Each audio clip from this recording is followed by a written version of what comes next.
Crime Stoppers is made possible by Newcap Television and is proudly sponsored by Budget Blinds. Call today for your free in-home consultation. This is Newcap News with Bart Pediasic. Good evening and thank you for joining us. After a lengthy investigation, a 25-year-old man from Toronto is facing charges in relation to a shooting in Cold Lake this fall. A warrant was out for Michael Kispetti's arrest after a shooting at a motel on October 4th. Kispetti's faces charges including aggravated assault, assault with a weapon, unauthorized use of a firearm, and breach of probation. Now, he was arrested in Toronto but is in custody in Alberta, now awaiting his court date in Cold Lake for tomorrow. Well, Kiscoty RCMP are searching for a suspect after a farmyard was broken into yesterday morning. Around 8 a.m., a blue Dodge truck entered a rural property south of Lloydminster. The vehicle approached the shop first, then rammed a gate with a heavy chain locking it. The vehicle left the gate damaged but did not get through. Police say the suspect truck will have damage on the front end and the grill area. Now, paint flakes and parts of the grill from the truck were left on the gate. If you have any information on this incident, you're asked to call Kiscoty RCMP at 780-846-2870. Former Lloydminster Mayor Jeff Mulligan has made good on his promise to return $120,000 to the city. Mulligan released a statement back on October 8th stating that he would return the money in recognition of concerns raised by the citizens of Lloydminster over a contract his consulting company Aha Moments had entered into with the city to be carried out after he resigned as mayor.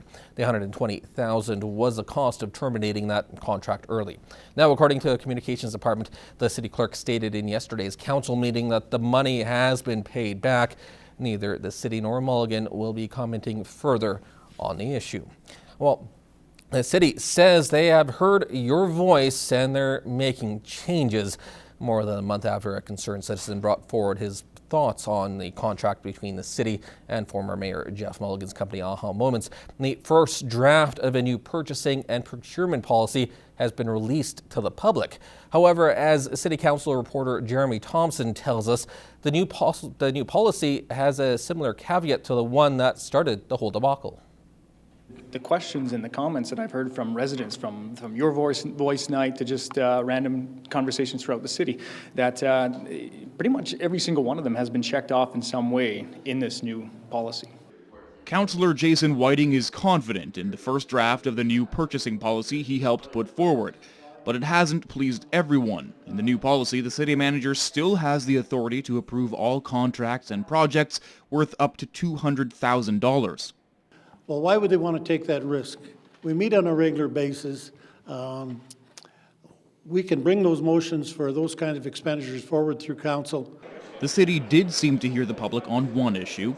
Under the proposed policy, the city would post every project worth more than $15,000 on their website for all to see for at least 15 days. We're always striving to be more transparent, and by adding these clarifications in the policy, that is exactly what we're wanting to do, and I feel they have done a good job with it so far.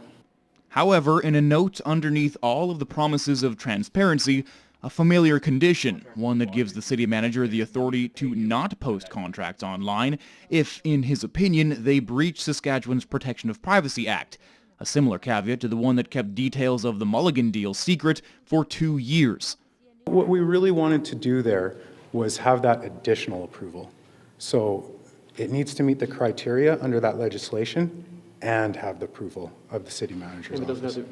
Essentially giving the all clear to make the public jump through government hoops in order to get information. If you contract with a body that uses taxpayers' money to pay you, then that contract is probably going to be released. Now the door is open for public feedback. Right now it is in draft, and we look forward to hearing some comments from our public. The policy can be viewed on the city's website, and you have until November 27th to send an email to yourvoice@lloydminster.ca to tell them how you feel. Jeremy Thompson, Newcap News. Well, it's been a tough year for border city residents. Plummeting oil prices have led to layoffs in an industry that's integral to Lloydminster's economy. City staff say this year's budget will have to be lean to make up for an $11.5 million loss in revenue compared to last year. and they want your input on the matter before the special council meeting on December 3rd. The entire 62-page 2016 budget package is available online, and physical copies can be found at City Hall. This is the first year that we've presented a draft budget to the residents prior to approval, so we're looking forward to some great feedback. As it stands, the budget would mean a 2.3% increase to your property tax, an average of about $5 more a month for the typical Lloydminster household. Director of Finance Nicole Reiniger says the slight increase in taxes will help the city fund important capital projects. There was a lot of work done by a lot of people to get to this point. We've looked at really trying to streamline some of the operations to get us to a point where we can move forward with a balanced, fiscally responsible budget. Of course, feedback and questions can be directed to yourvoice@lloydminster.ca until December 1st. Council will discuss the 2016 budget at a special meeting on Thursday, December 3rd, starting at 8:30 in the morning. Well, residents in the border city can expect to see an increase in their water and wastewater utility rates over the next few years.